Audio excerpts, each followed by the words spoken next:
Welcome back inside the high school team press box. This is our 828 preview, so we're previewing all the teams in Western North Carolina, and we have Chris Womack joining us first. Chris, for those that don't know you, where can they find your work? Where are you about, and just how excited are you for the football season? I'm the sports director at WLOS, which is the ABC affiliate for Asheville, Greenville, and Spartanburg, but we focus our coverage primarily on Western North Carolina. If you want to find me on Twitter, it's Chris_Womack. Instagram, I really need y'all there because I get a social media bonus if my followers grow. Okay. So Womack_world. Please follow there. You might make me like $10 or something. Who knows? Nice. Yeah, I'll have to follow you for sure because I just started Instagram kind of myself too. So I'm going to follow you after this when we get done here. And I'll follow you I'll help you out a little bit. All right. So let's go back to last year. So last year we didn't really have a team from kind of your area break through to a state championship. They're usually, actually Murphy did break through. If we're counting them, they broke through and played Tarboro. Robbinsville broke through. But I was thinking more in terms like the Asheville area last year. Do you think this year the teams are going to be generally up from last year or about the same as last year? I think there's a couple that are going to be way up, and that would be Asheville and TC Robertson. Both of them picked up some pretty big transfers. They return a lot of experience. I mean, the skill players at Asheville are scary. Sky returns. They've got Tay Williams at quarterback. He really kind of came on last year, and he's just a big kid. He's sort of that prototypical quarterback. He's got a year of experience under his belt, and now they've got Caden Whiteside, who transferred in. We're talking about a guy that has an offer from Georgia, Florida State. You know, all the big boys want this guy, and so they're going to be a force to be reckoned with. And then you look at Robertson, and they kind of won the sweepstakes at the end of the season. Tristan Thompson-Wynn decided he was going to transfer from Brevard. Probably the best wide receiver in the state last year is now a Robertson Ram, and he's going to be joining Karad Harris, who is coming into his second year as a starting quarterback. They've looked really good in their scrimmages so far. They played Murphy last night and beat them something like 35-8. Looked really strong. And look, you can't take a lot from scrimmages. Murphy also didn't have Cameron Clem playing in that game, so that would have helped. Yeah, that would have helped quite a bit. But I think those two teams are going to be really good. And then if you look at a little bit further out west, I think Franklin is going to take a big step forward. They've kind of been knocking on that door for so many years. They'll start the season strong, and then for whatever reason, they peter out towards the finish. But Garrett Young is a hoss. I mean, he went down to a Clemson camp, and he was the buzz of the camp. He didn't pick up an offer at that point, but he's starting to get some looks on the recruiting trail, and he's just a big dude, man. I mean, you're talking about a state championship wrestler, and apparently he's leaning out a little bit. He's gonna be. If I had to pick right now, I'd say he's going to be the top running back in Western North Carolina this upcoming year. Yeah, he was one of those when he came in as a freshman. It was like one of those obvious ones, just like, oh yeah, that one's a little bit different than the other freshmen coming up in here. Yeah, and he comes from a long line of Youngs at Franklin as well, so it's a cool storyline for him. Let's just dive into TC a little bit more here. So here's the thing with TC. So they were bringing back 16 starters from last year to begin with, and then they go get Tristan Thompson-Wynn. To me, I mean, this is a statewide discussion here. The 6A class in the East and the West is wide open. Okay. This is a scene that we're identifying as maybe one that could break through. Does that sound crazy to you, or are you kind of in line with that? Oh, I think that's spot on. All that experience coming back, and then you add Tristan Thompson-Wynn. They were probably a year ahead of schedule last year when they won the MAC. I think that kind of surprised some people, not because of a lack of talent, but you thought that Reynolds would probably reclaim their throne after Irwin won it the year before, but it came down to that final game, Robertson and Reynolds, and Robertson won it, which for a young team to come out with a victory in that situation was very impressive. And, they made the switch to the triple option about 5-6 years ago. Last year, they moved back to the spread. So for them to win a conference championship in the first year in a new offense, or new old offense, if you will, was very impressive. So, yeah, I think Robertson definitely has a shot to make a run and potentially win a state title. Yeah, like I said, it's wide open. Is there a guy on that team that you think people might not know about on a statewide level yet that they will by the end of the year? I think you could point to Harris. Especially now that he has Thompson Wynn as another weapon, I think you're going to see his stats skyrocket. The kid's a dual threat. He can pick up the yards on the ground when you need him to. Karad Harris around here, we all know him, but I think that the entire state will know who he is by the end of the year. Last year, Karad Harris was a sophomore, completed 56% of his passes for 1,400 yards, actually 1,500 yards, 15 touchdowns, 4 interceptions. He ran for 700 yards and 11 touchdowns. I'm guessing you're probably going to see that completion percentage go up a little bit this year. He'll probably be in the 60s this year with some natural progression there. So, yeah, definitely one of the quarterbacks we're looking at in the junior class. That's going to have a big year this year. And, the thing is, while we think they're going to be really good, it's not going to be exactly a runaway in the conference either, because we were talking about Asheville earlier. Reynolds, even though there's a change there, they're still going to be competitive. Let's just go to Asheville now and go a little bit further into that. It's similar to where they have the similar amount of starters back, but I think in general, the team's probably a year or two younger than the Robertson guys. Does that make sense? Yeah. You would probably say that Asheville this year is where Robertson should have been last year. Yeah. Kind of next in line. But they've also looked really good, and they've got so much talent. I mean, especially on the perimeters. I don't know that there's anybody around here that can match up with them skill position for skill position across the board. They've also got some linemen that are picking up some Division I offers and getting looks at colleges. So, I mean, Asheville, everybody's in love with Robertson right now, but I think that Asheville definitely has a chance to win the conference and make a little noise themselves. Court Radford's a heck of a coach there. There's a lot of tradition there. They've put more players in the NFL than any other school around here. So it's certainly an area where people expect to win. And I think this year they're going to get what they've been waiting for. 16 stars back from last year, 3 on the offensive line. And like you mentioned, there's a number of power 4 prospects on this team, which is crazy that it happens at any school. But when it's happening in Western North Carolina, that's definitely going to stand out because, just with the different population out there, it's just, you don't really get as many power 4 guys. And the fact that this team has multiple of them is pretty scary. So yeah, we're definitely, I mean, I truly don't know like what will happen in the Robertson Nashville game. I'm probably leaning towards Robertson at this point. But it's also something, Chris, that we could see it once in the regular season, maybe again in the playoffs. So maybe there's a situation here where one gets it in the regular, one gets it in the playoffs. Who knows? We've kind of already decided that that's the game of the year. With talking to people on the sidelines and everything, that's the game everybody's looking towards. And I'll tell you, although he's not getting the most hype on Asheville's team, watch out for Jam Sky, the wide receiver. They went to the ETSU 7-on-7 camp, and the coaches there thought he was the best player on the field from any team. And big kid that can run, and he's only going to benefit from Whiteside being there now to kind of take a little pressure off of him. So Jam Sky is a kid that you're probably going to see pick up a lot of interest this year. So the game is at Robertson this year, correct? I believe so. It was at Asheville last year. It's the first conference game. The difference is, and this is a key difference, I believe TC has a bye going into that game, and Asheville plays Watauga the week before. So that's a key difference in terms of the rest as well. So that's something to watch with that as well. AC Reynolds. So Coach Laws was there forever. He was so good. They were so consistent under him. They make the change this year. They go with Chandler Greer, who was the offensive line coach. Clearly, his work there really impressed people at the school, those high up in the school. Seems like a really kind of captivating personality from based off watching the videos and talk to the players and stuff. But the players seem to really like him. What have you learned about Coach Greer and just how tough do you think it is for him as being the guy after the guy? Well, I'm good friends with Shane Laws. We're actually in a Bible study together, so we spend a lot of time around each other. Chandler reminds me of a young Shane Laws. Cares about the players, puts them first. There's a bigger picture to it than just winning and losing football games. And I think what's very valuable for Chandler, a lot of the veteran assistant coaches stuck around. Guys like Joe Green, guys like Larry Brow.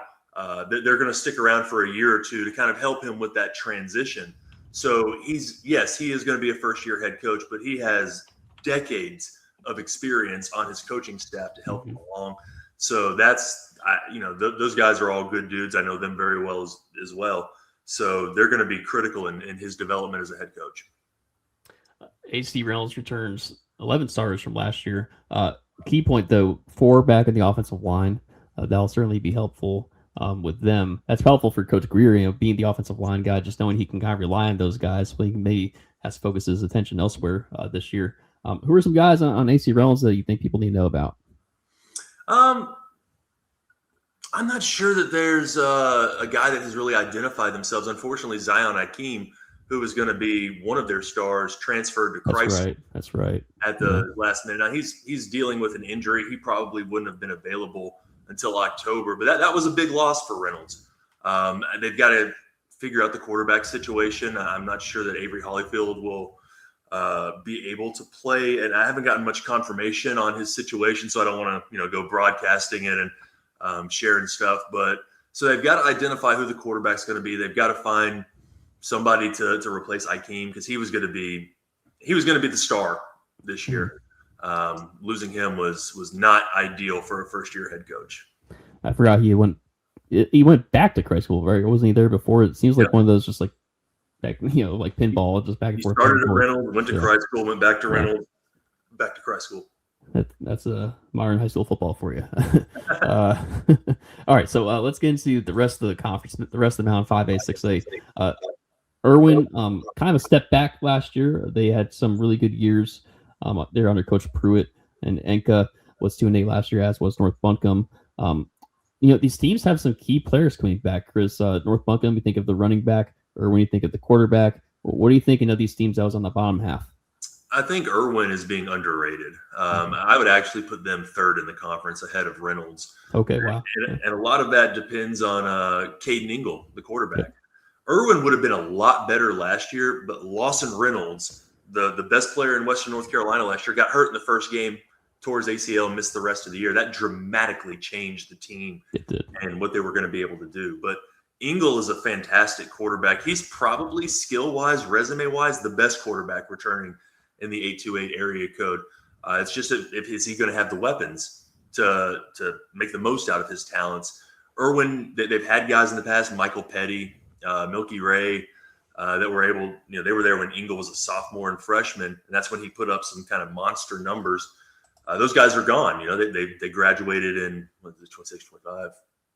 They graduated in 25, so they've got to find guys to replace them. They've had kind of a tough time post-Helene with their youth football system and the middle school and whatnot, getting kids to come out to play. But some of them were literally cut off. Yeah. I mean, Helene really drastically changed a lot of stuff around here that I don't think a lot of people appreciate, and nobody's going to use it as an excuse. That's everybody goes through tough stuff.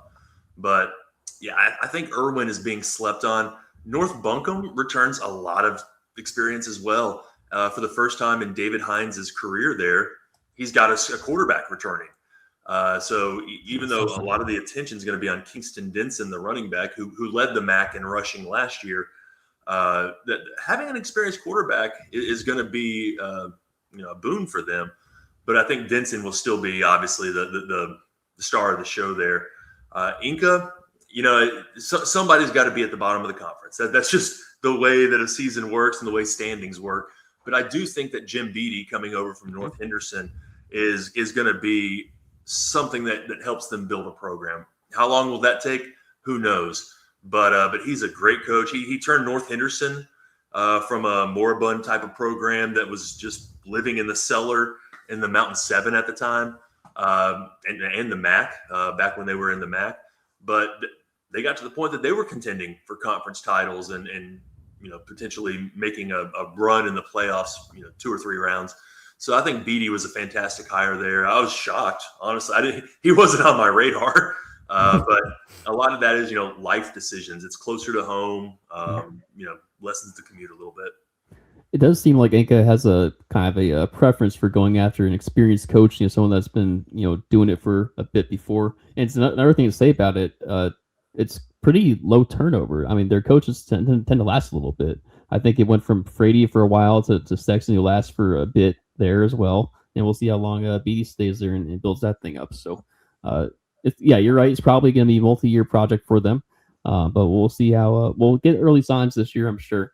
One other thing I wanted to point out about Irwin. So people think, people see the 4-8 record last year. They went as far in the playoffs as everyone else in this conference did. You They're know, good. everyone. They were a lot better than their record Yeah, indicated, and a yeah, lot better than the opinions said they were. yeah. Um, I think that maybe what comes from that is they were kind of hyped going into last year. I think we had them in one of our like early preseason rankings because we thought Lawson Reynolds would be playing both ways and all this stuff. So I think maybe people just kind of like fighting back against the hype that they had maybe and Mhm. want to kind of dump on them a little bit. But no, I agree with you. I think I think this team will have a much different looking record this year. Yeah, and it wouldn't surprise me if they surprised a Robertson or an Asheville, depending on how the schedules lay out, how injuries play a factor. I mean, as we saw with Reynolds, Lawson Reynolds last year, one injury can change a team. I mean, I don't want to do a hypothetical on a kid getting hurt because I don't want to put that out in the Yeah. atmosphere. But if Robertson or Asheville lost a key player or two, they go from state title run to first round exit very quickly. Absolutely, yeah. I never want to see that, but you're right. That could definitely change the outlook of a team for sure. So I think that about covers Mountain 5A, 6A. We're going to jump down to the Mountain 8, 4A, 5A. By the way, I know we're in the mountains, but can we come up with like different variations of conference names next time, guys? Like, Yeah. someone could take like the Blue Ridge name or something, like just do something a little bit different. No, I'm with Uh, you 100%. I remember y'all doing that ranking on the yeah, conference names, and some of them are so cool. And we yeah, have Mountain this, Mountain that, Smoky Mountain, Mountain yeah, Foothills, Western Highland. Let's change it yeah. up a little bit. Yeah, there's some ideas that I can give you guys some ideas. I actually named a couple of conferences this last cycle. So if you have want some ideas, reach out. I'll give you some ideas and What an look at some honor. different You names. got to name some of them. All right. Yeah, I did. Okay, so Mountain 8, 4A, 5A. Brevard, of course, won this conference last year. They went to the state championship game where they lost to Reedsville. Kind of a lopsided game in that state championship game, but they still, 14-1 season. It's one of the best seasons in school history. A lot to be proud of. This Brevard team is going to be a lot different from last year's Brevard team. Luke Holman left for a job in Georgia, so he's no longer the head coach. You mentioned Tristan Thompson Wynn left Brevard. That team was very senior heavy as well. I never got a questionnaire response from them, but I'm guessing that their returning starters number is quite low. Very low. What are you hearing out Brevard? Well, and on top of Tristan Thompson Wynn transferring, Braden Crane, their tight end, transferred to Christ School. It's going to be a rough year for Brevard. They've got maybe one or two players that kind of pop off the page or pop off the field when you watch them in practice, but it's going to be they're not going to have much depth. Their numbers appear to be down from the practice that I went to.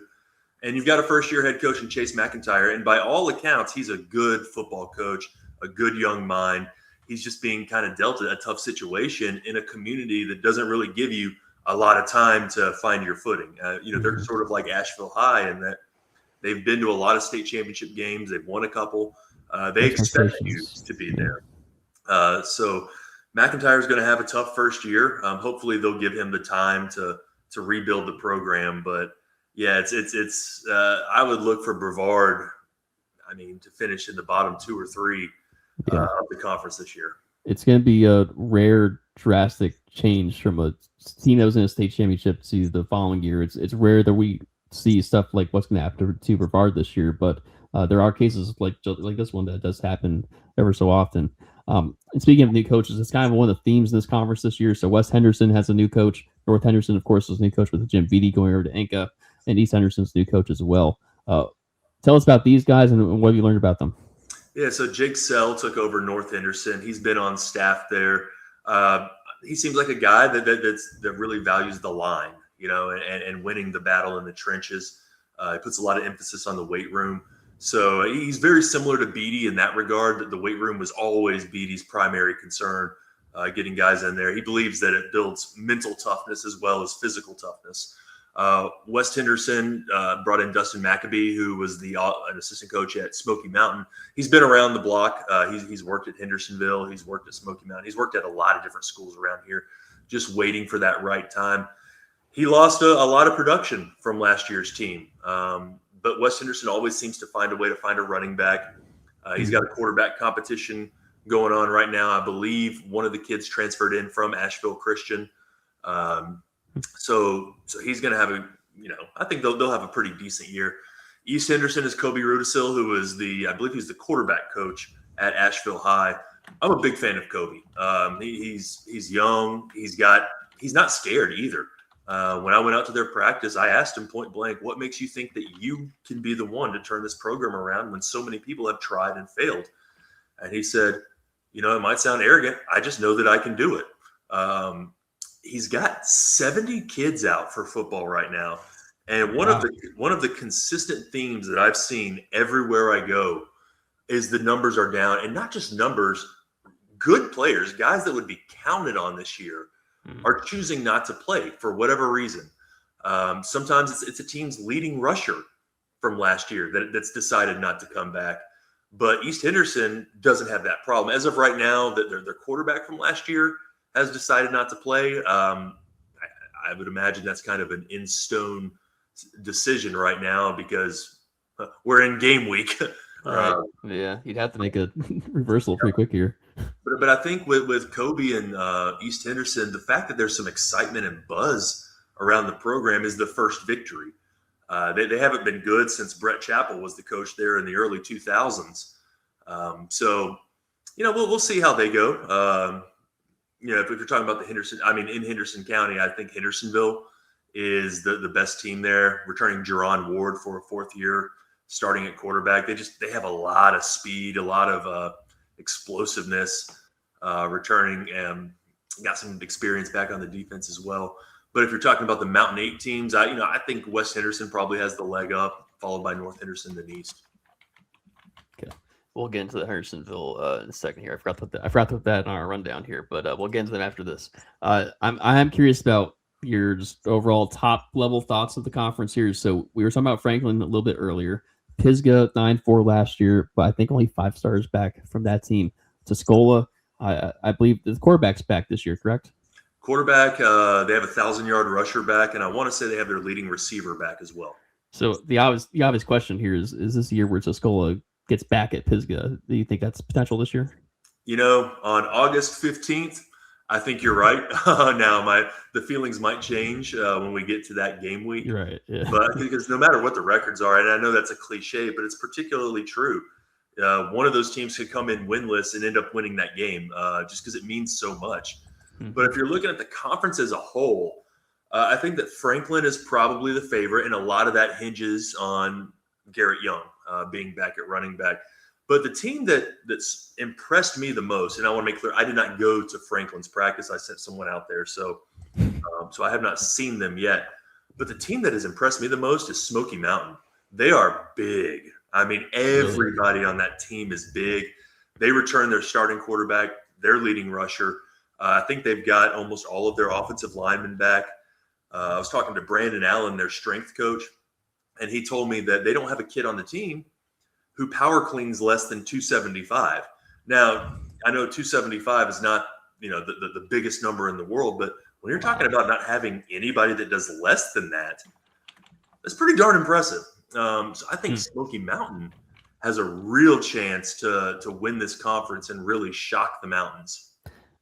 I will say that, Franklin is my favorite here in terms of that second spot. Based off what you're saying, it does seem like Smoky Mountain could contend for that. And, maybe they could beat Franklin. Who knows? But, that's interesting to hear. It's always good when a team has a lot of size in high school football. It's always a good sign. Especially in the Mountain 8 because it's a running back conference. I mean, you look at last year, you had Landon Pope at Pisgah. You had Young there at Franklin. I think when I looked it up, they had – like 4 running backs that were in the top 15 in the state's rushing totals. I mean, you're talking about half the conference there. Oh my gosh, I'm blanking on Peyton Willis at North Henderson is probably the most, I think he's the highest returning rusher. I think he was ahead of Young, but behind Pope last year. And obviously Pope's at Western Carolina now. But Peyton Willis is another kid that I should have mentioned when we were talking about North Henderson. He's got to have a big year if North is going to have any hope of making the playoffs. Mm-hmm. This is one of the leagues where it's just I think we have a pretty clear idea of what Mountain 5A 6A is going to look like. This one, pretty much any order could happen. I mean, I'm not sure, really what 2 through 8 will be. So it's going to be fascinating here. Yeah. Well, if you're ready, I think we can go down to the Western Highlands 2A3A. You mentioned Hendersonville. So Hendersonville coming off a really good year. Jerron Ward, who you mentioned. So this conference also has Mount Heritage, has Mitchell. Do you think Hendersonville is the favorite here, or is it maybe one of those other teams? I think on paper, you would say Hendersonville is the favorite. However, Mountain Heritage has been a thorn in their side.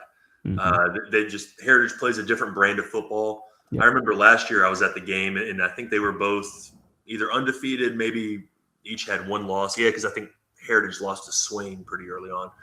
But it was a pretty critical game in the standings, and Heritage went on something like it started in the third quarter, and it was like a 13-minute drive. It just picking up 4 yards at a time. Oh, no, we got a penalty. We got to go back 10 yards. Oh, we get to burn more clock. And it just deflated Hendersonville.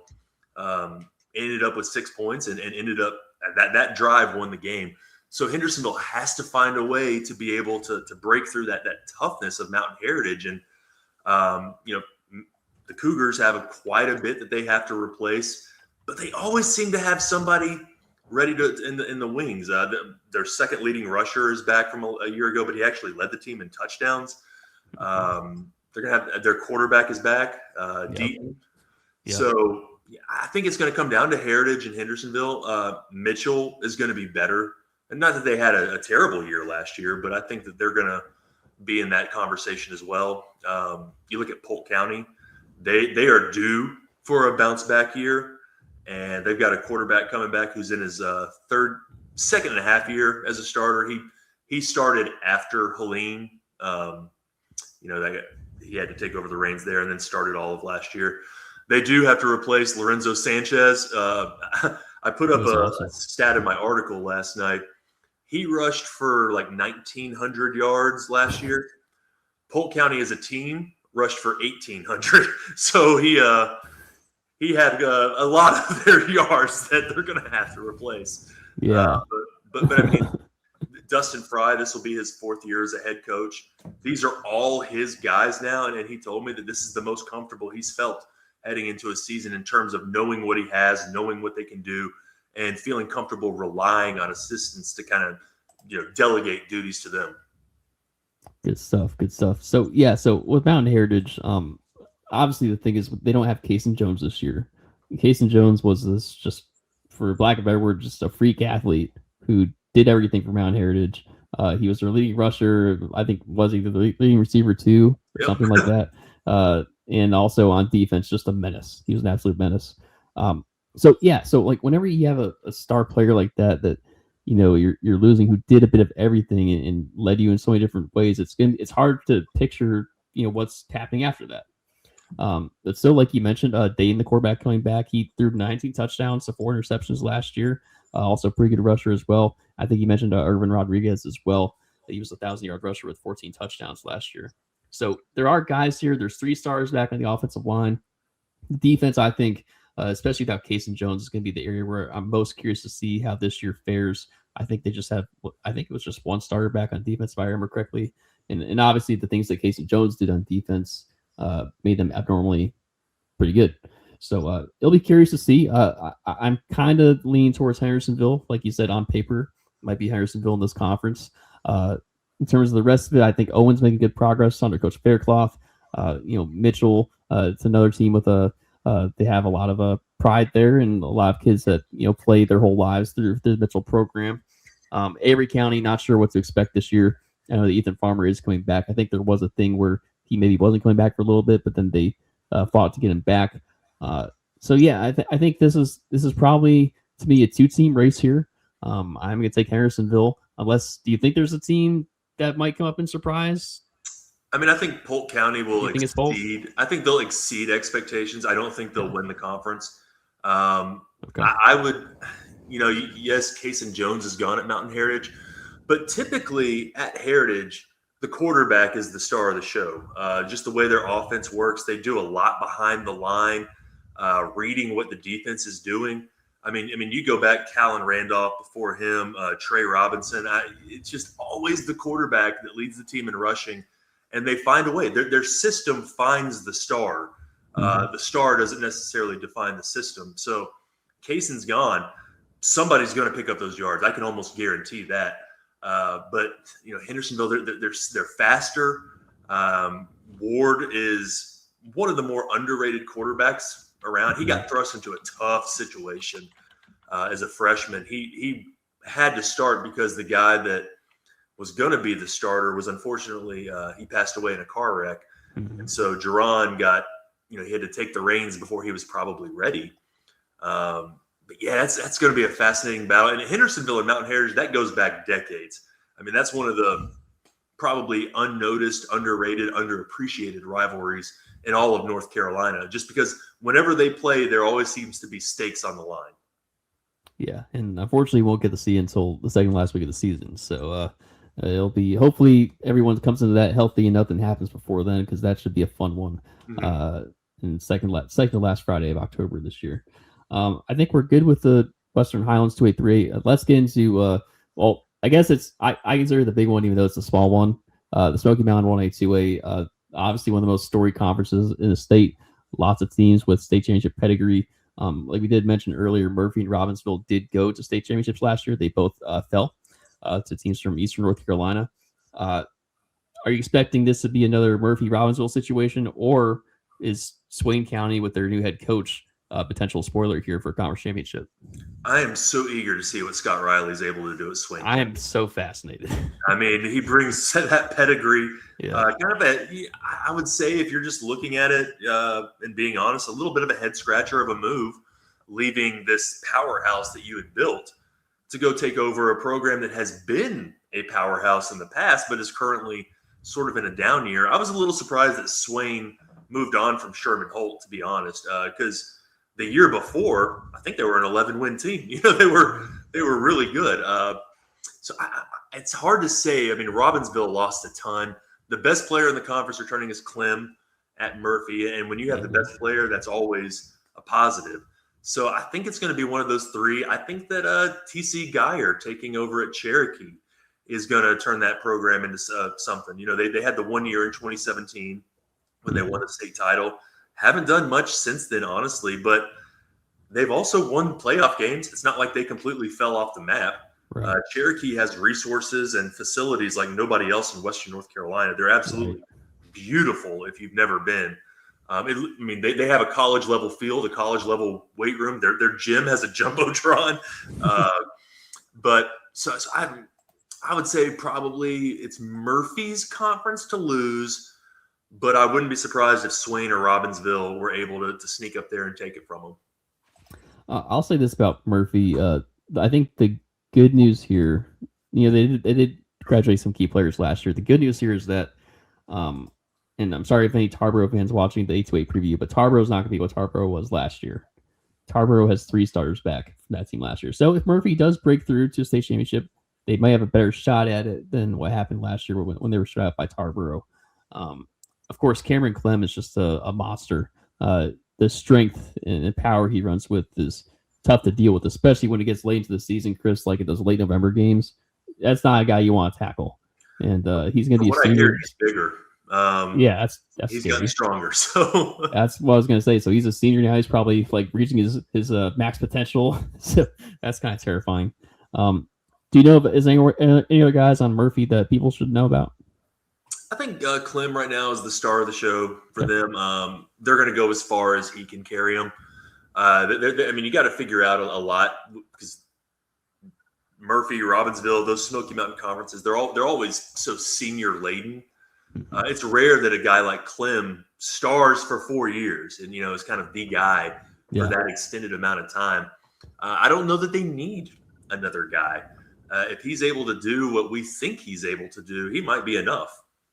So, they did have their second and third leading rushers back this year. So Blake Davis was a sophomore last year. He'll be a junior this year. And Michael Brown was a junior last year, and he'll be a senior this year. Both those guys rushed for over 600 yards last year as well. So you're talking about a 3-headed monster that's back. That's always going to be a good thing when you're in such a run-heavy area, run-heavy conference. And again, as you get later into the season and you're in these cold games, if you have a 3-headed monster that can run over you, that's going to be helpful. Robbinsville. So was senior heavy team. This thing still is though in the 1A West. It's very wide open. So even Robbinsville at not its full power still has a chance to get through to a state championship game. Do you have any? Are you hearing anything out of Robbinsville? Right now, they're managing expectations, I would say. Okay. But I think that's pretty standard out there. I remember when D. Walsh would have state championship teams, and you'd go out there for preseason. Well, hopefully we'll be able to win a couple games and maybe scare some people, and then next thing you know, they're undefeated and winning the state title. Right. They have a lot to replace production wise. But again, I was joking with somebody last night. I said, so what young man with the last name Adams is going to rush for 2,000 yards for y'all this year? And they said, oh, we're done with them. And I said, yeah. Have any more of them? Oh. We'll see. I have a feeling there's one in the wings somewhere. One might just like spawn out of nowhere, like in the video game, just appears. Random. Lucas Ford, that was you take over for a legend like D. Walsh to take the team to the state championship game. And really, I think there was some clock mismanagement in that state championship game, if I'm being honest. They probably should have won that. But it's what? Wilson Prep had a kicker? Well, who knew?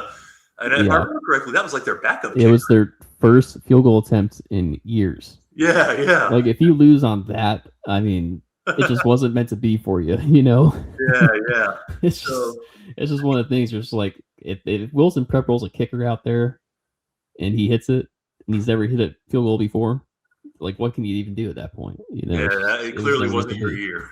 Yeah, right. Speaking of not returning a lot of production, Hayesville. Trey Graves was a really good player for Hayesville for a lot of years. Really productive running back. Without him, because he graduated, do we know anything about Hayesville and how they might be feeling this year? Not a whole lot. Hayesville, believe it or not, it's so far west. It's in Atlanta's market. Really? Yeah. Yeah, that's how far west they are. That they're actually out of our market. But they always seem to be a middle of the pack type of team. Like, they'll beat up on Rosman, they'll beat up on Cherokee every now and then, but they're not able to really contend with your Robbinsvilles and your Murphys and most years your Swain County. So, I don't know a whole lot about them, but just kind of off the top of my head, I would expect more of the same. Chad McClure does a pretty good job there. He's one of those guys that wears a lot of hats at that school. I think he told me when I went to visit him one time that he drives the bus in the morning and he does this and this. He's like running the athletic facilities. So it's one of those kind of like classic guys. It's just like he's the lifeblood of that school. So he does a pretty good job there. Looking forward to seeing what they do this year. Another team in this conference is Rosman. They have made progress under Coach Allen. Last year they finished 3-9. They won a playoff game in the first round. They beat Bonnie Cone. How much do you think that playoff win might just help them in terms of just confidence down the road? The fact that they were able to break through to a second round appearance last year. Well, I can't believe I'm saying this, but there were a couple of kids that transferred from Brevard to Rosman. Not superstars, but that tells you everything you need to know about what. Can I say that again? There were a couple of kids that transferred from Brevard to Rosman. I think we're in like upside down world right now. Yeah. It's Stranger Things, right? But Allen, kids love playing for him, and he is. He's a really good guy. To him, you can't help but root for the guy. He's one of the nicest, most genuine, down to earth people, and he's not scared of the challenge of rebuilding Rosman. Now, he loves that place too. You heard me mention earlier that I had seen some like key players that had decided not to play this year. Well, that Rosman was the first practice that I went to because they practice at 7 a.m. Thanks, Coach. And when I got there, I learned that Ronaldo, their leading rusher from last year, had decided not to play this year. Now, he changed his mind, apparently, the next day, and I assume because Coach Allen texted me and said that they had a heart-to-heart and that he was going to be coming out. But imagine what that would have done to Rosman. And I think their second leading rusher had also decided that he wasn't going to play. So you're talking about all this momentum. Holy cow. And Allen learned this the Tuesday night before Wednesday practices started. So You talk about a gut punch, but allegedly both of them have decided to play this year. And I think it's only a matter of time before Rosman wins some games that they're not supposed to. Typically, you look at kind of the East Henderson and the Owen games as, hey, those are their wins. Those are the ones that they can contend with. But I don't think they're far off from Cherokee. Maybe last year's Swain County team, a team like that. I hope Rosman can rebuild it because Allen, you just can't not cheer for Tyree. He's the best of the best, and he deserves a little success. Yeah, that's interesting that their top 2 rushers were considering not playing. That's we're usually just so used to seeing like, oh, there's a sophomore there, he's gonna be junior this year, that you don't even like imagine that happening. That's interesting to hear. Well, and I was so flabbergasted because I said, it's not like it's just, senior school pride, rah, rah, rah, or junior or whatever, but like you were going to be the star of the team. I mean, you were going to be a guy that everyone had their eyes on. So, and that's a theme, man, that I've seen at a lot of different schools. It may not be to that level, the top rusher, but maybe the second leading rusher, the leading receiver, an experienced lineman. They're just not playing this year. And I don't know if that's a statewide problem. I don't know if that's a Western North Carolina problem, but I've seen it at a lot of schools. Mitchell's a good example. When you look at Mitchell, you're used to seeing 50 kids on the sidelines. They're playing with 27 right now. And that's, before maybe some more attrition as their program or preseason rolled on. So it's just, it's a weird world out here right now. You do have to wonder. I mean, well, especially in Western North Carolina with what happened with Helene, but also these are still kids that dealt with the pandemic stuff. Where there might have been a couple of years there where they stopped playing and maybe just lost a love for it because of all that. You have multiple things kind of working against it. Still for these kids that are still rising up the year as seniors and juniors. You have to take that into consideration as well. I do have Rosman right now as a projected 7th seed in the 1A West. Another team in this conference, Chris, is Andrews. They're projected as a 6th seed right now for our playoff projections. Do you heard anything out of Andrews? I know there was that one really good year not too long ago where they just broke out and won 10 games. Heard anything out of them? I don't think they have that type of class. I think that you're probably looking at them. I would say a 6th seed. Who knows? Maybe Rosman can spring up and get them. Okay. So maybe you flip-flop those seedings there. But, yeah, that was a really special senior class that they had. Isaac Weaver, if I remember correctly, was the quarterback. And he was really he was everything for them. He was the engine. He was the gas pedal. He was the steering wheel. In these conferences, the quarterbacks or the leading rusher is really the one that carries a team as far as they can. And Isaac was that type of kid. I believe it was Drawn that beat them in the Western Regional Final. Yeah, and Drawn had literally double the school population. Yeah, believe me, that was brought up several times to me. And now that we've gone to 8, I think people out here are a lot happier with who they're playing and who they're matched up against. There's obviously the schools that are like, oh, if we had 10 less kids, we'd be 1A. Hey, them's the breaks, right? Well, those 10 kids were 5-year best players. Yeah. There's always going to be 7. There's always going to be a smallest 2A team, a smallest 3A team, et cetera, et cetera. It's just how it is. Yeah, absolutely. Well, I think we about covered everybody, unless I'm missing anyone. I'll tell you, I just a little bit out of left field. I would say Christ School is going to be a lot better this year.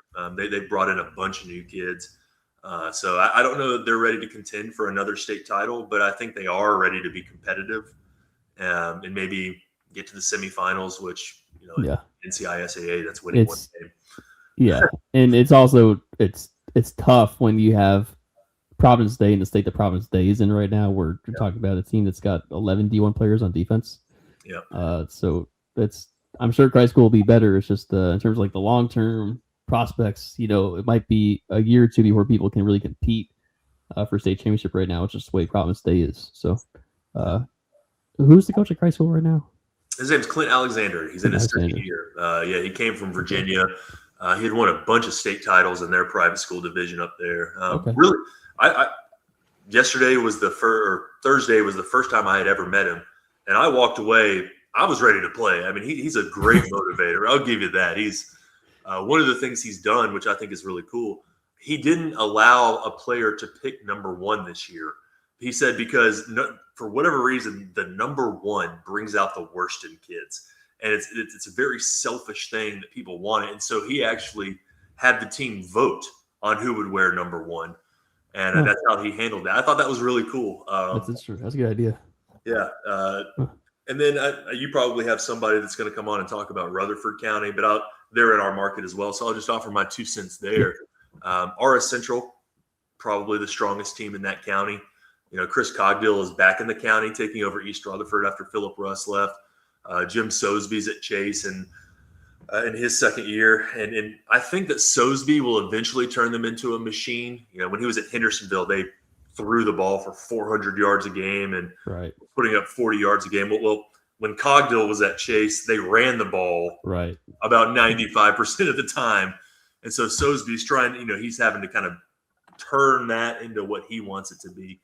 But RS has the most experience back. Jim Ryan is inexplicably now the longest tenured head coach there, and he's only been there 3 years. It's crazy how quickly things can change. But yeah, I think RS is going to be your team to beat in Rutherford County. So you are taking RS over Chase? I am. Yep. Okay. I do want to point out for Chase, we're talking about a team that's bringing back its quarterback. Darren Tipton threw for 23 touchdowns last year and 2,200 yards. They're bringing back their top running back. His name was Keontae Wingo. He rushed for 1,000 yards, 8 touchdowns. And they're bringing back their top, I think, 5 or 6 receivers as well. I'm not sure what they look like in the trenches, so maybe that might be the thing for them. But in terms of the skill positions, they got some guys back. Who's someone at RS Central you think people need to know about player wise? I'd have to look it up right now. It's because they were another one that I didn't really get down to. But let me just get I'll take a quick look here.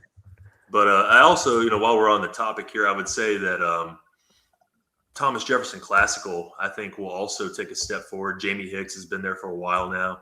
And if I remember correctly, they have a pretty good amount back as well. But I don't know.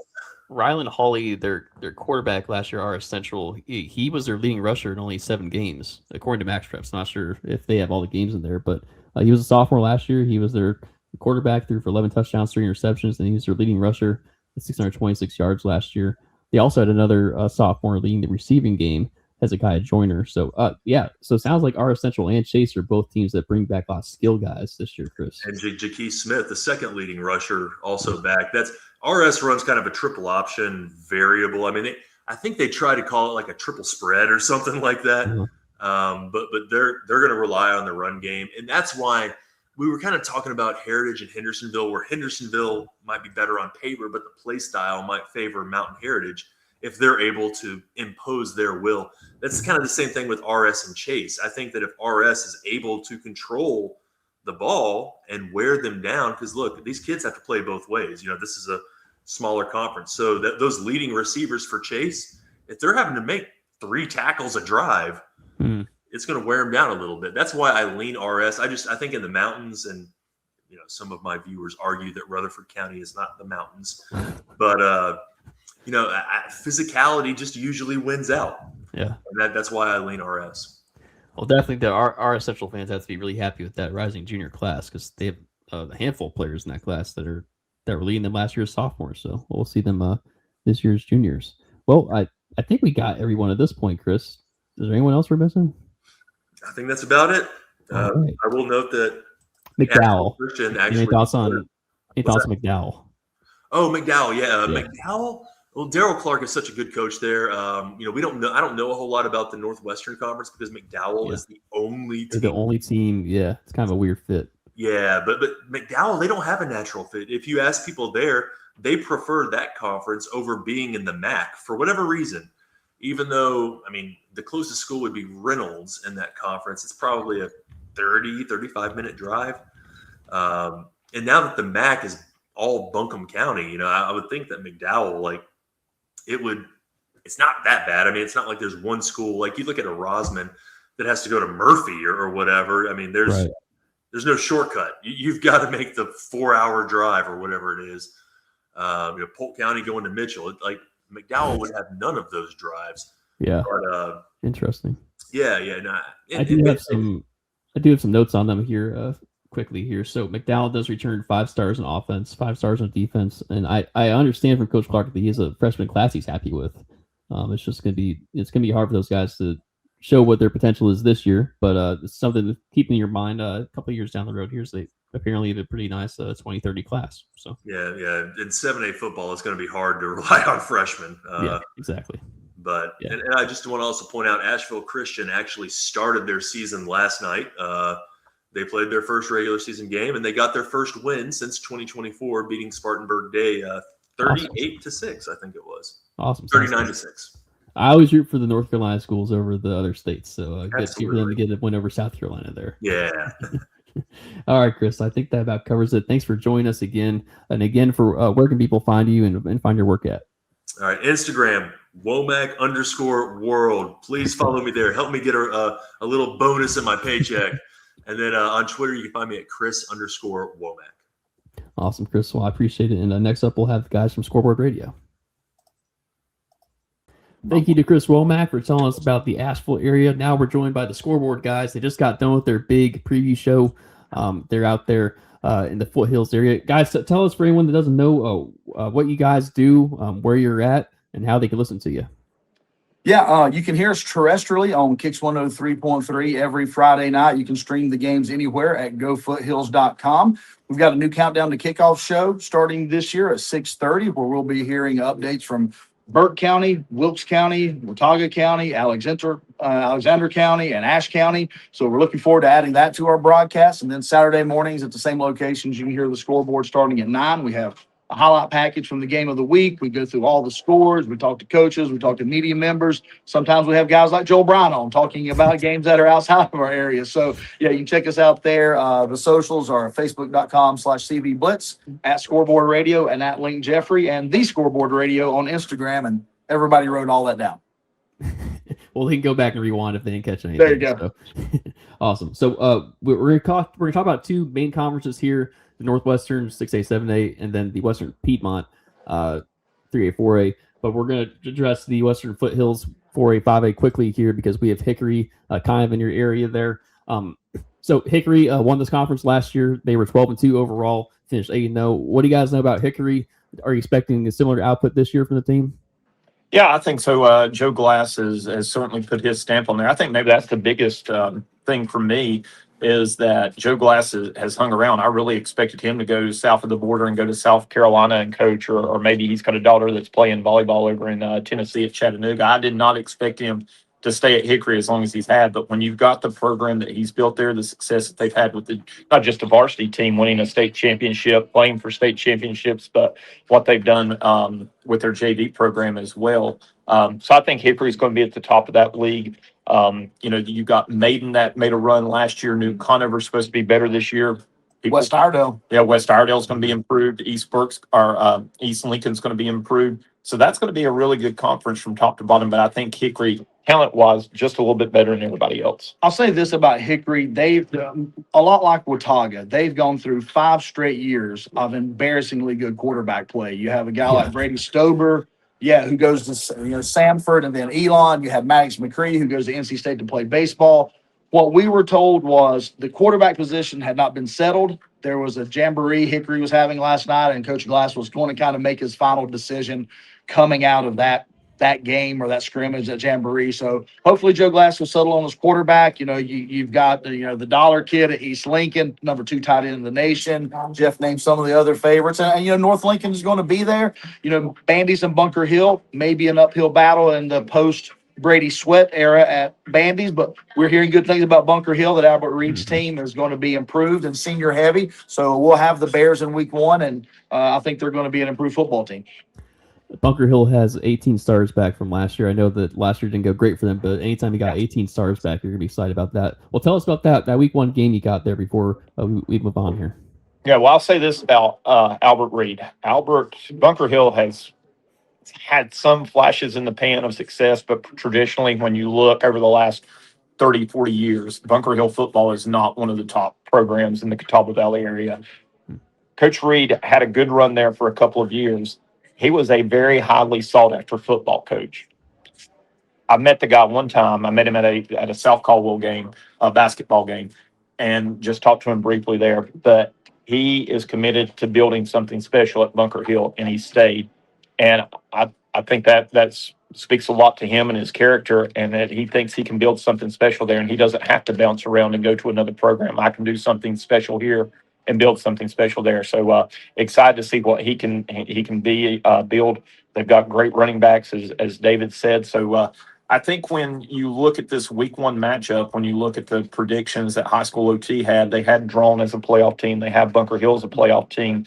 So these are two schools that I think maybe Drone, what I worry, especially after talking to Chris Powell today, the depth is going to be a problem for them as they get later into the season, but it shouldn't be a problem week one because you're going to be as healthy as you're going to be week one in most instances. So I think Drone at full strength and then Bunker Hill seeing their stable of running backs, it should be a great football game. If I had to do my prediction now, I'll probably give Bunker Hill the edge going into it. But it should be a heck of a football game. I would say Bunker Hill too, just because you're going to have 8 returning seniors at Drone High School this year. It's not a deep senior class. They still haven't settled on a quarterback. 36 kids in the program in total. I think the Bears will be able to wear them down, but both of these teams are expected to be better, so hopefully it's tight in the fourth quarter. Yeah, this should be a fun one. Anytime you kind of get a matchup where TC's kind of had a similar year last year, it's going to be interesting storylines there to see who can break out in week one here. So since we're talking about Drawn, let's stay at the Western Piedmont 3A, 4A. Last year, East Rutherford won this conference at 7-0. They finished 9-2. High Brighton, which you guys know very well, had 11-2 year last year, finished second in the conference. We'll start with them, guys. So High Brighton's one of the teams that we've identified as a potential state championship contender this year. Are you guys feeling the same way with what you know? Well, okay, that's a big goal, state championship. Odds are you're probably looking at Reidsville on the other side of that bracket, so you take that into consideration. But just like Watauga and Hickory have been embarrassingly good at quarterback, High Brighton has that guy. You've got Elon Lipford, a quarterback that accounted for over 3,000 yards of offense, 30-odd touchdowns last year. He is the straw that stirs the drink. They have skilled players all over the edge. Grady Beam returns as kind of a twitchy, placed in the state long jump, triple jump kind of receiver. High Brighton's going to be able to two-platoon in places. We talked to Sam Mackey this morning, and he said this defense has the chance to be as good as the 2017 defense, which in 16 games had, I think, 12 games of 7 or fewer points and 8 shutouts or something ridiculous. So the Panthers defense is good. The main concern for the Panthers is going to be the offensive line. You lose your center, Sawyer Nelson, to Western Carolina University. It's going to be rebuilt from the inside out. High Brighton's got a ton of skill, no doubt about it. They're going to be the class of the conference. You look at that St. Stephen's game as probably their barometer early in the year. If High Brighton's offensive line especially can come together, it's probably Western Regional Finals or bust for them. And I think kind of the slogan that you hear a lot around High Brighton this year is pressure is a privilege. They know they've got the target back on their back again. They know they're the cream of that crop, and everybody's going to be hunting Panthers this year. But again, I think it's the offensive line comes together. They've got the skill pieces on both sides of the ball. Running back by committee, you lose DK Metcalf to Mars Hill. DK Mitchell, to Mars Hill. Sorry, wrong back. Similar players. I do that a lot for them for some reason. But yeah, they're going to be running back by committee, but they're talented. They've got the depth, and it's going to be the line. And I think when you look at the rest of that conference, if you're sitting down there and you're an East Rutherford fan, you're saying, well, we're still the champions until somebody beats us. But Chris Cogdell moves over from East Burke, takes over as the head coach at East Rutherford. That was a move that out on the surface surprised me a little bit, but when you start digging into it, Coach Cogdell, he was from Chase. I don't know if he really put down roots at East Burke. I think maybe he forecasted or saw that this was going to happen, but I think that conference, West Caldwell not playing varsity football this year, so you're looking at 2 through 7.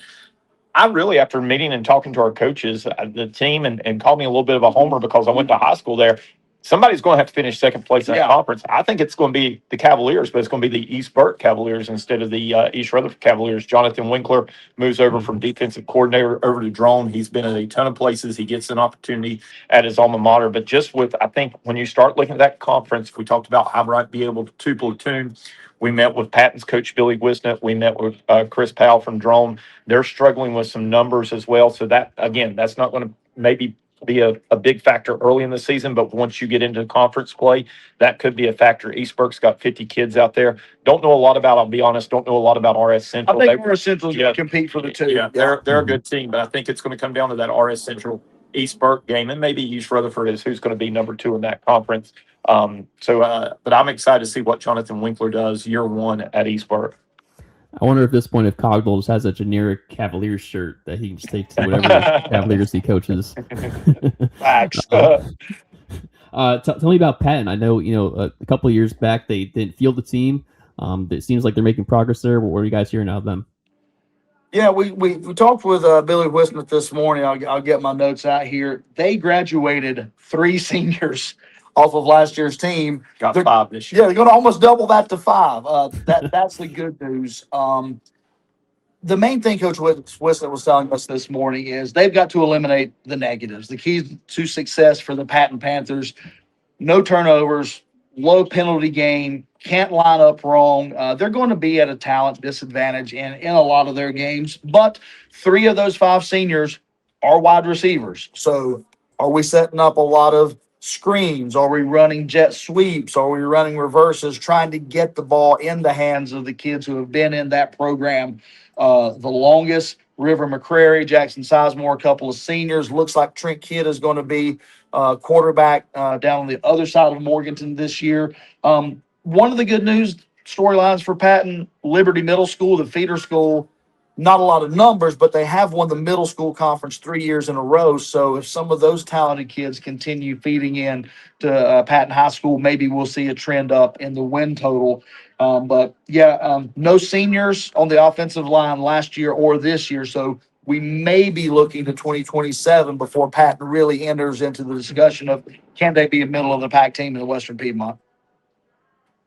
In terms of another team in this conference, Chase, unless I'm missing something, I believe they have their quarterback, running back, and top receivers back from last year. I have them projected as a top 30 seed in 3A. Do you guys know anything about them? Is there anything to maybe say that maybe they shouldn't be that high? Or I'll be honest with you, don't know a lot about them. Okay. We don't get them on our broadcast schedule as much. They do play High Brighton, but that's usually a game that we won't cover.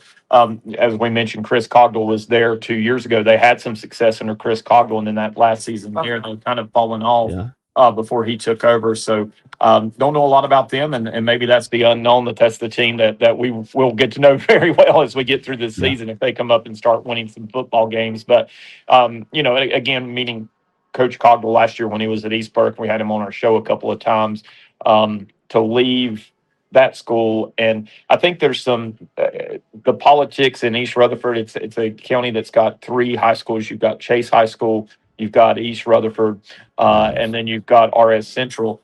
And there's some controversy about numbers and some politics that are there about with that school, just stuff that has nothing to do with sports, but just some things about is there enough to really justify having those schools there. So not saying they're shutting that school down or anything like that. That's just some of the buzz that you pick up from there. So I think Chase is, for us, it's an unknown at this point. I think they and RS Central are those 2 teams that we see the least, but maybe have the most coming back. That's a Chase team that made the playoffs last year, lost to usually a pretty good Thomasville squad, 14-7. So your concern, and Jeff touched on it briefly, is fluctuate. You talk about an East Burke team that's going to have 4 head coaches in 4 years.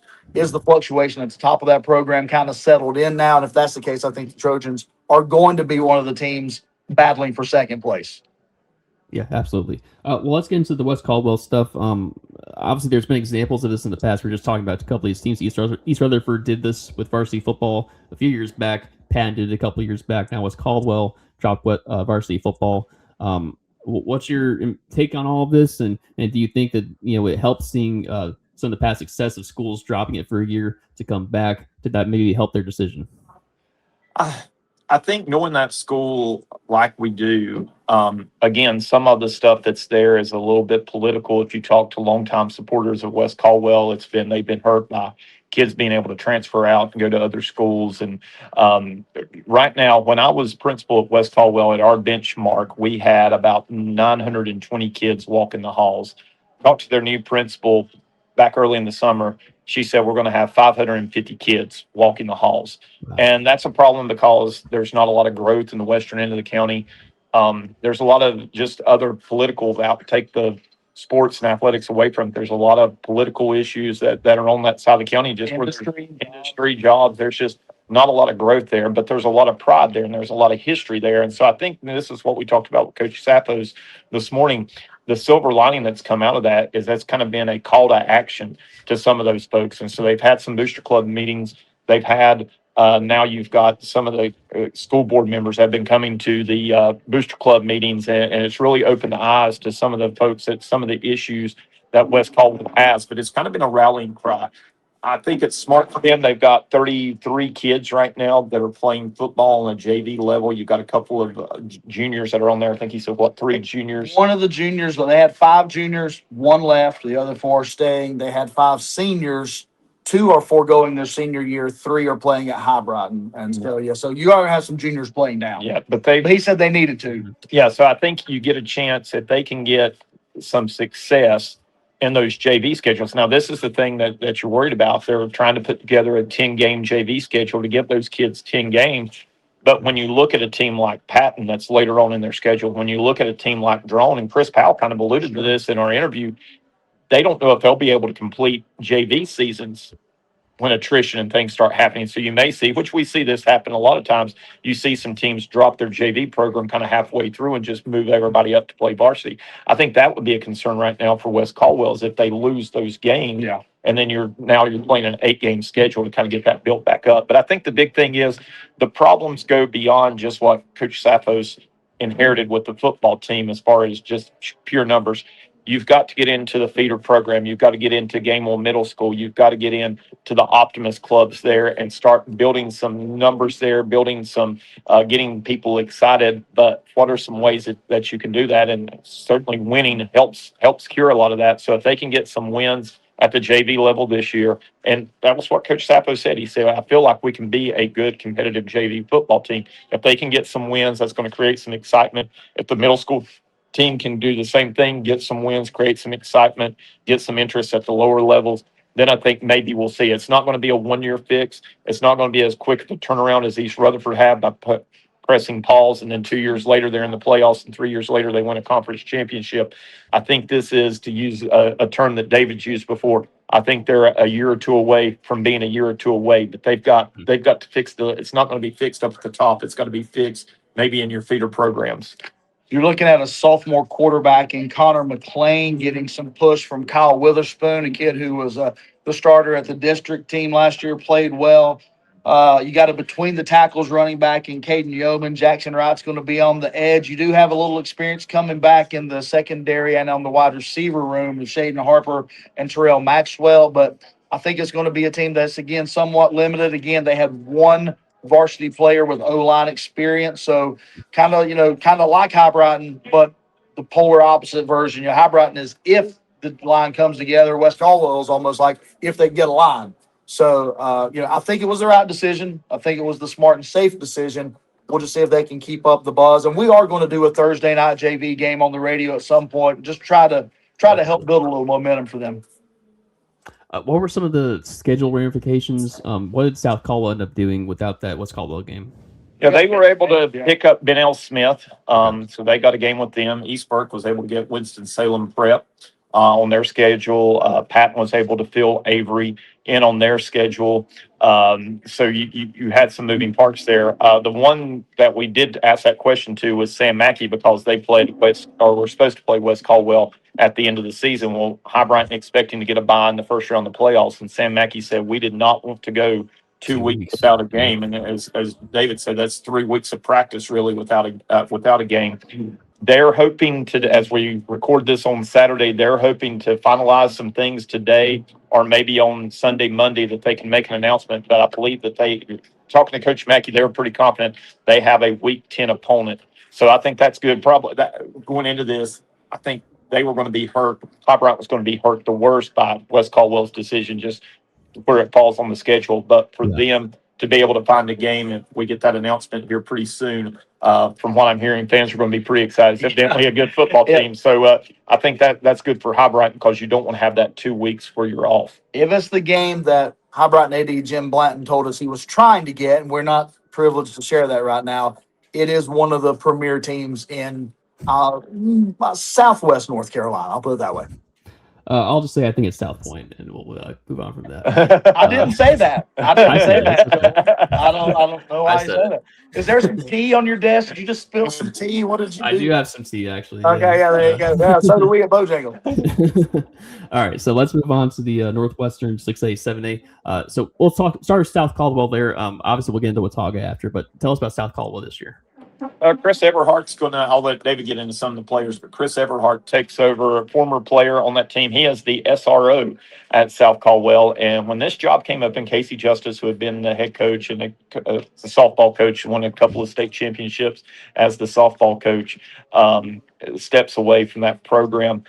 I think Chris Everhart, the big thing that he's going to try to do, he came through when Butch Carter was there at South Caldwell, and he's going to build the program in the weight room. And that's not to say that Casey Justice or Mark Kirkpatrick didn't have them working in the weight room, but I think just really that focus of being in the weight room. And Chris Everhart is one of those, I call him a kid. He's 40 years old now, but I call him a kid because I taught him. But he was one of those kids who came into that and realized, not only does that weight room build you physically, but it also builds you mentally. So I think he's made a strong effort in that point. He's also tried to do some things outside of football as far as building some culture. He's a very faith-based driven guy, and so he's brought in some faith-based speakers. They've done some cool things during this all season to get the community support, and I think really to build the culture around that team. I'll be honest, I'm not expecting a lot out of South Caldwell this year. I think they're going to be at the bottom of that Northwestern 6A, 7A conference, but I think Chris Everhart is willing to put the time and the effort in, and he's willing to put the building blocks there to get this thing back up to where South Caldwell was in the late teens under Butch Carter. I want to say this. Coach Everhart, in his limited time, has put together a really nice coaching staff. You bring in Emmanuel Byers, who played at the University of Virginia, went to Ragsdale. You bring in Jimmy Childers, who played in college, was the recent AD at East Burke, in addition to, Coach Buffamore is back on the D-line. So he's got a really good staff, Coach Borders. Just some names for you. Gunnar Farrell, who played a lot of wide receiver last year, is going to be the quarterback going into this year.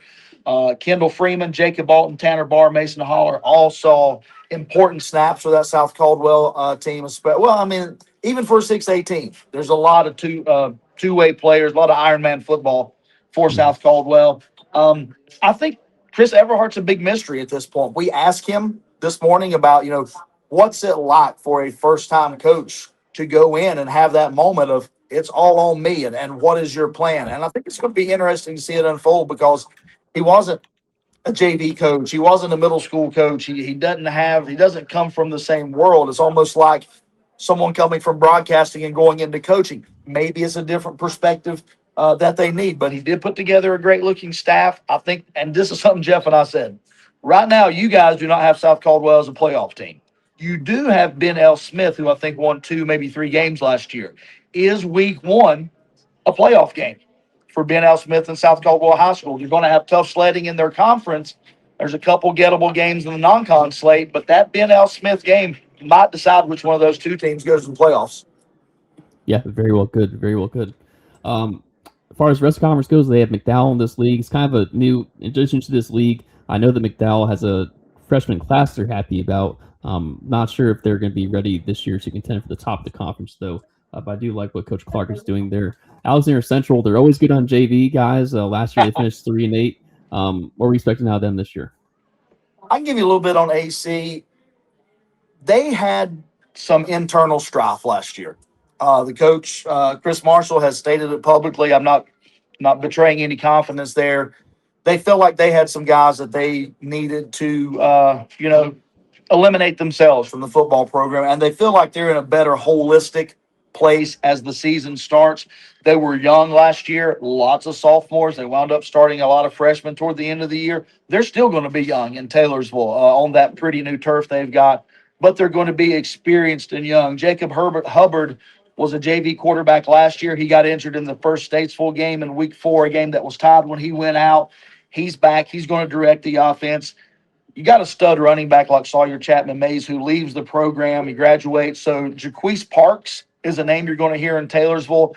In limited touches last year, about 650, 700 yards, averaged over 10 yards a touch, getting some college attention already. We saw him against Watauga last year, dragging 6 or 7 Pioneers defenders down the field with him. Cole Pennell. Xander Penix is probably the best athlete on that team. He's going to play a lot on both sides of the football. You got one all-conference lineman coming back in Bryant Fox. You've got a kid last year, Jackson Meyer, 6'5", 270, started all 5 conference games at tackle as a freshman, 6'5", 270. So Apple City Barbecue, Scotty's Hometown Grill, whatever they're feeding that kid, keep feeding them. But Weston Palmer is going to anchor the defense. I think right now, Jeff can agree or disagree. I think that Northwestern Conference is split in half. Yes. Yeah. Freedom, Watauga, Saint is the top half. Can AC be the best of the rest or catch somebody on an off night and ruin their year and maybe slip up into third? That's kind of how I look at the Cougars. Yeah, I think it's a very wide gap between those top 3 teams. Saints going to be good. We know we'll talk about Watauga and Freedom here in just a second, but I think there's a pretty big gap though. And then you get to Alexander Central, you get to McDowell, you get to South Caldwell, and one of those teams is probably going to beat the other one 2 times and maybe get a little bit of separation and get into a playoff. But I think Alexander probably a year away, just still being so young. And Chris Marshall, I think, will have a better second year. It may not show up on the wins and losses, but I think he'll have a better second year as the head coach there. And you go back to McDowell. You talked about McDowell. For so long, I feel like we talk about UNC being a sleeping giant in college football. I feel like McDowell is that sleeping giant in the western half of North Carolina. I can remember when I played at East Burke back in the 80s and 90s, McDowell was a very, very good football team. And it, for whatever reason, it's just not been there for the past 20 years. So we'll see if we'll see if it's really the biggest turns school. around. It's literally the biggest school in Western North Carolina. Yeah, it is. I do hear they have a good freshman class coming in. It's just this year, I think there was only like 1 star back on the offensive line, if I had that right, and just 5 stars back in offense. So I think that, I agree with you. I think it just might be a next year or a year after that kind of thing. Joel, I'll give you a little bit of advice. If you ever go to McDowell and you have to go up to the press box to cover a game, take an oxygen tank with you. Yeah, and what's up there? You're climbing Mount Everest there. Really? Beautiful field. Yeah. Probably rivals East Burke and Danny Williams Stadium as maybe the prettiest stadium in Western North Carolina. But yeah, you'll pass people kind of like Mount Everest. You'll have a Sherpa. Yeah, you'll pass people as you're climbing the mountain to get up there. I bet each step just gets 1 degree colder. Probably. Yes. All right. Well, let's get to that top 3. So St. Stephen's, to me, was a breakout team last year. They did a great job last year. Behind a sophomore running back, Izzy Payne. He'll be a junior this year. Are we expecting this to be a trajectory continuing up or about the same as last year? Or what are you thinking of them? They're getting a lot of publicity, and I think when you talk to David's had some off the air conversations with Ryan Hobbick up at Watauga, and we just had J.K. Atkins on. And when you're hearing things that Coach Hobbick at Watauga is saying, and you're hearing things that J.K. Atkins saying about those teams, I think the trajectory is still up. They're both, and maybe it was Coach speak that they're just speaking to us, but they both are very high on St. Stephen's, and Coach Baker has got that team. They were playing well at the end of the season last year. We did their playoff game against Mount Tabor, the first playoff win in decades that they were able to get down at St. Stephen's. So I think it's trajectory up. Now, here's the thing. How many times have we seen teams that come into a season and the expectations are high and maybe the tradition's not there to back it up and they can't sustain that success, or they read their own press clippings? I think that's the big thing that Coach Baker has to do in his program building and his culture, is not let them, to use a Nick Saban phrase, not let them get part of that rat poison. Let's just take things week in and week out at a time. But we're going to see early on when they play Highbright in week 3 just how good is this St. Stephen's team. But I think they got a chance to contend for the top spot in the conference. We'll just see, are they to being able to do that. And sometimes it takes a team a year or two to meet those expectations. When Kyle Lohman. Oh yeah, sorry, I said Baker. Kyle Baker was he was the wrestling coach at one time. Kyle Lohman. Thank you. I think Jeff the coaching change this year. I think really Jeff touched on it. St. Stephen's perennially no bueno in football. They've got some pieces coming back. How do they handle success? How do they handle having that target on their back? They were a really good football team last year. They were a little bit on the undisciplined side. They had some penalties that put them in some negative situations last year. I remember in the High Brighton game, there was an instance when High Brighton, I think, was kicking off from the St. Stephen's 35. And late in the game, that was a very untimely penalty. Mark your calendars for week 3. That High Brighton St. Stephen's game, I think, is going to be a barometer for both of those teams. High Brighton really shouldn't be pushed in the conference. St. Stephen's a lot stiffer competition. Watch that week 3 schedule. If that game turns out to be lopsided either way, I think there's a good indication that team, especially if it's St. Stephen's, is really going to push. If that game's a close game and maybe just a good game, well, maybe both of those teams are as good as we think they're going to be. But Kyle Lohman, I always say this, he's never been seen in the same room with Eli Drinkwitz. They're doppelgangers, and he's a heck of a coach too. Comes from a great coaching tree and coaching family. I think if St. Stephen's can handle the success and they can clean up the discipline, they'll have a chance to compete. It'll take their A game to win that conference, but they can be that. If Watauga and Freedom are 1-1A, I might pick St. Stephen's to win that just to make people mad. I don't know. High Brighton won that week 3 matchup last year, 42-21. This year, that one's going to be at High Brighton again. Yeah, it was closer than it looked late. It was closer than it was like 28-21 the fourth quarter. Yeah. Okay, so they pulled away late. Okay. Well, let's move up to Freedom and Watauga here. We'll end with Watauga, fitting for the state champion one with them. Tell us about Freedom. I'll start with Freedom. Let Jeff you tell in here. This is what we said with J.K. Atkins. Everybody knows Freedom's got athletes, and they're going to run their offense this year with 2 wide receivers. They're going to run a lot of 2 tight end sets this year. More of a traditional offense. Freedom is known for mobile quarterbacks, and with Ryder Huffman, he's more of the traditional drop back passer. So you're going to see more running, more play action. But if I would just nutshell Freedom, they're always known for athletes on the edge, but they're going to be good up the gut. They bring back their starting center and their 2 guards on offense. They've got a running back that's got a ton of experience. And on defense, their 2 inside linebackers are the heart and soul of the defense. They're probably going to be an even front this year, but their tackles, their 3 techniques are both highly thought of. If Freedom is able to run the football at all in a traditional manner, then I'm going to dare most teams to compete with them on the edge. I like Freedom's receivers against your corners a lot. You got Noah Francis and Juju Dominguez on the edge, Johnny Mabry and the coach's son, Ty Atkins, at tight ends. So I think that's going to be a super, super talented offense. For Freedom, it's going to come down to the middle part of their schedule. Their first 3 games, they'll run through. They'll win the county championship easily. They'll defeat Patton this week easily. They'll defeat Drone next week easily. They'll beat East Burke easily in week 3. Then it ramps up. So this 4-game stretch is the first 2 games or last 2 games of their non-conference schedule and their first 2 games of the conference schedule. They've got TC Roberson coming to Morganton. They go to AC Reynolds. Then they have Watauga. They travel to Watauga, and then they have St. Stephen's coming in. Those 4 games right there are going to tell the tale for this Freedom High School team. If they can go 3-1, which they went 3-1 in that same stretch last year, those games, it's a much improved TC Roberson team. They were good last year, but even more improved this year.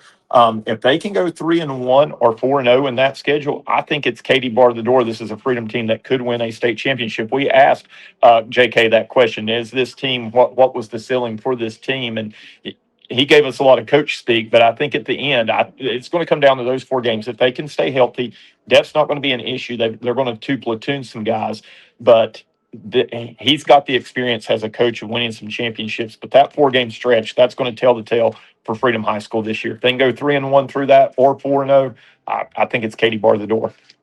They may have to play that TC Roberson game twice this year. Facts. Yeah. We got it. That's going to be our game, our week 4 game. So looking forward to that one. that team is loaded this year, especially with the transfers from Brevard as Yeah. well. Okay, so I guess we can go on to Watauga now. Last year, Watauga beat Freedom, I think by 22. Was that one of the games that was kind of close and it kind of expanded late, or was Watauga ahead pretty good most of that game? I think Watauga kept them at arm's length. We had that game, and it was kind of one of those things. Watauga got out early, and then Freedom would make a run, and it was kind of like whenever Watauga wanted to exert their dominance, they could and kind of pulled away in that. I've gone on record saying this, and we've got some great coaches in Western North Carolina. We had some great coaches that we interviewed here: Sam Mackey, J.K. Atkins, and Chris Powell have certainly had some success. What Ryan Hobbick has done at Watauga High School, for me, has put him as the best football coach in North Carolina. If you would have told me 10 years ago that Watauga would win a state championship in football, I would have thought you were crazy. But he has come in, he's got the formula down, and I know they're going to replace a lot. Last year, I picked Freedom to beat Watauga. Until somebody beats them, they're the champs. I mean, until somebody beats them, I pick them to win this conference because I know they're replacing a lot. But when you have what he's built there as a program, and it starts at the midget level, runs up through their district team, and all the way up to the top, it is one program, one team. And when they've got 115 kids out there in a day and age when a lot of teams are struggling to have a varsity team, that just says a lot about program. So I'm going to take program over personnel at this point. I think that until somebody beats them, they're the defending champs. I know David's got more than personnel, but I'm very impressed with what he's done, and I think that'll win out in the end. Let's talk a little bit about what. Oh, go ahead. Sorry, Joe. Go ahead. No, I was just going to say it was also a JV team last year that ran through everybody, including the JV behemoth Alexander Central. So they were 9-0 last year in JV. Go ahead, David. Well, so what has Ryan Hobbick done? He's like 130-31. He's won over 80% of his games. Crazy. He's never had his worst season in the Boone was his first year, 8-4 overall, 4-3. 8 straight undefeated conference championships. I mean, it's been almost a decade since a varsity football player has lost a conference game at Watauga. You mentioned the state championship, 47-25 over Middle Creek. Now, it wasn't always easy. They won 3 straight playoff games by 8 points, 3 points, and 1 point when Northern Guilford missed a field goal late. So they kind of lived on the edge, but they handled Middle Creek. To kind of go back to where we started, Maddox Green as a freshman is forced into action his freshman year and turns out to be arguably the best athlete in high school history. He's at Carson Newman now playing 2 sports. Then you turn to Cade Keller, and they do the Peyton Manning, T. Martin thing. Cade Keller gets the state championship on the career night there by Evan Burrows with like 4 touchdowns, 14 catches, 7 runs. It was a crazy performance by Evan Burrows. Watauga's going to look differently. Jeff mentioned the 115 kids in the program. That's true. 85 are JV. You're going to have 20 upperclassmen this year. Coy Greer is going to be the quarterback, who is a state champion qualifying wrestler, built more like a lineman. So I think you're going to see Watauga go back to a lot more triple option, a lot more ground game. You lose Everett Grider in the playoffs late last year to injury. He was a senior. They're going to have good size on their line. They only lost one. The one starter returns. Aiden Plemons. So they lost 4 of the 5 across the front on the offensive line. They do like Cayman Hayes, 6'4", 300-pounder at center and nose. That's big for a center, but that probably tells me Watauga's going to run the football a lot this year. Even at 6'8", they played a lot of Ironman football. You had quarterbacks lining up as safeties. You had running backs lining up as linebackers. And so that's probably going to be the case again. Coy Greer is going to play safety on defense. So I would say get your kicks in now against Watauga because they're going to be back. They're going to be loaded, if not next year, the year after. They got a tough schedule, too. They play T.C. Roberson, Asheville, Mount Airy, Irwin. Yeah, that's going to be tough. So I think this is the year Water find this level in Boone, but I probably said that last year. And like Jeff said, until you beat Nick Saban, you don't beat Nick Saban. And so nobody's beating Ryan Hobbick. But on paper, this is your year. The youth and the inexperience at the varsity level, this is your year. We'll see if the other teams can take advantage of it. I think TC is going to be a measuring stick game for a lot of people. This year. They're playing a lot. And those games against TC have been like overtime, double overtime, stop a 2-point conversion game. So those have been razor's edge anyway. Yeah. So, I'm very fascinated to see what comes out of Watauga. I know that they're probably trying. I'm guessing they're probably trying to sandbag people a little bit over there. Ryan Hobbick's been accused of poor mouthing this year. Yeah, I walked in his office earlier this spring, and he had some Lou Holtz videos up that he was watching, so getting some pointers. Yeah, I know that a mutual friend of ours, Aikman, interviewed him for his Blue Ridge football podcast, and he told me that Ryan Hobbick was kind of sounding, trying to lower expectations. Oh yeah. I'm kind of in line with Jeff on this one. I'm just not going to believe it until I see it. Like, I need to see them lose one of these games to actually think they're not going to win the conference at this point. So, well, can we say this? Like, can you still be really good even if you're not dynamic? Watauga has been dynamic. They had got Jackson Pryor, a 6'5" wide receiver, going at playing at Furman, because of the system, because of the discipline, because of everything the last 14 years. Can you still win a conference championship if you're not dynamic? You're just freaking solid from freshmen to the few seniors that you have. I think that's a question. It is solid, and the system enough to overcome the talent deficit they'll see against Freedom and maybe even St. Stephen's. Here's what I will say. I don't want to make any Watauga people mad, but go ahead. They're nice people. Last year, like their playoff run, it was a magical run. I mean, they won back-to-back games that were close games. I mean, the Northern Guilford game, especially the way that one ended, and Sun Valley was close before. So you don't get years like that very often. No. The stars have to line perfectly for what happened for them last year. Well, go ahead. I'm sorry. No, I still think it's going to be a team that's at least in the second round of the playoffs. Just by their just what that coaching staff can do. But it's hard to go to a state championship every year. So I'm getting that. Yeah, well, and if you get it, I've said this about Watauga for years. If they get a high seed and they get the first round bye, and then you've got to go to Boone to play a playoff game, you don't know what you're going to get in November in Boone. It could be 70 degrees and sunny, or it could be snowing, blowing sideways, and whatever. So, but if you have to go play a playoff game in November in Boone, you're going to like Watauga's chances in that. And hey, your high school OT student body winners, I think, for the second year in a row. Watauga, Jack Grove Stadium is a tough place to play. Yeah. Absolutely. Well, guys, I think that about covers all the teams in your area. Thanks for doing this again this year. I really appreciate it, and we'll be seeing you on our post-game show as well. And again, for one last time here, where can people find your show and find you guys on social media? Yeah, gofoothills.com. Click on the Listen Live button at gofoothills.com. You can hear all the games and the shows there. We actually also archive all these programs that we do, so you can go back and listen to them. Kicks 103.3 in the Catawba Valley, Caldwell, Catawba, Burke, Wilkes, Alexander. You can catch us there. And the wind's blowing right, Avery County. Yeah, Avery can catch us going up 181. But yeah, at Lincoln Jeffrey, at Scoreboard Radio, that's on X, the Scoreboard Radio on the gram, and Facebook.com/CV Blitz. And let us say, man, for all you guys have done, the jamborees that you guys have done down at Wake Forest and all your coverage. I know you're there in the middle part of the state, but what you have put on tape for all of us to see and enjoy, shout out to you guys and what y'all have done, because shining the spotlight on high school football. Not everybody's crazy about college these days, NIL, transfer portal, I get it. You guys are absolutely the tip of the spear, and we appreciate all you guys do. I appreciate that. Well, guys, best of luck next week, and we'll be hearing from you. All right, we'll talk to you from Valdez Friday night. Be safe. Let's go. Football's back. Yeah.